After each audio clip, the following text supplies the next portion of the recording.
হয়তো নেই।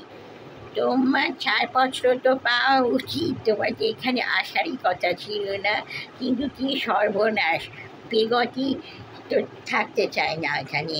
আর মুক্তারাম বাবা, বুলবুল দাদা, কমলিনী ম্যাডাম সবচেয়ে বেশি করে পেগতিকে একদম বাইরে রাখবে একটা রাজপ্রাসাদে। পেগতি এখন আছে, খুব খুশি। কিন্তু তোমার চোখে জল দেখছি, যদিও আমি খুব খুশি যে আমিও যেখানে তুমিও সেখানে। শোনো শোনো, আমরা একটু ওই কী বলবো, কুয়ো খুঁড়ে বা সুড়ঙ্গ খুঁড়ে তো বেরোতে পারবো না, নাকি ওটা চেষ্টা করবো, বা কোনো ঝুড়ি পোচেরার ভেতরে আমরা লুকিয়ে বেরিয়ে যাবো, জানি না। কিন্তু তোমারও চোখে জল, আমারও চোখে জল। আমার শুনছি এখানে অনেক টিচার আসবে আমাদের সংশোধন করতে, আমাদের একটু খেলতে ঝুলতে খেলাধুলা খেলতে দিক। তা তোমার তো একটা ছোট উঠোন আছে, আর তুমি ওখানে বাগান করছো, মাঝে মাঝে চলে যাও, আসো না, ওখানে তুমি হাঁটো, স্কিপিং করো।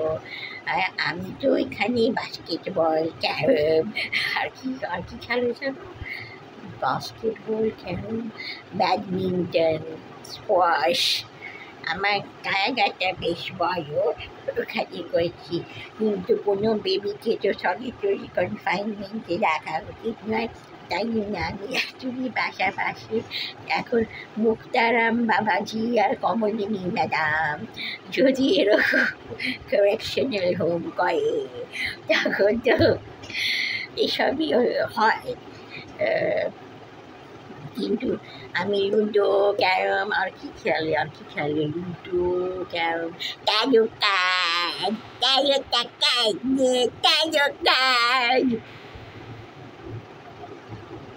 বাস্কেটবল, লুডো, ক্যারম, ডার্টস, এইগুলো সব আর মনে পড়ছে না, এইগুলো তো সব খেলে। তা যাই হোক, আমাকেও নাকি একটা বাগান দেওয়া হবে খুব তাড়াতাড়ি। ওই যে বাগানটা, ওই বাগানে আরও বেশি সবুজ, কিন্তু দুটো বাগান যদি জয়েন করে দেওয়া হয় খুব ভালো হবে। হয়তো নি কেন কথা বলছো না কেন আমার সঙ্গে, মৌনব্রত করেছ নাকি শুধুই গোমরা?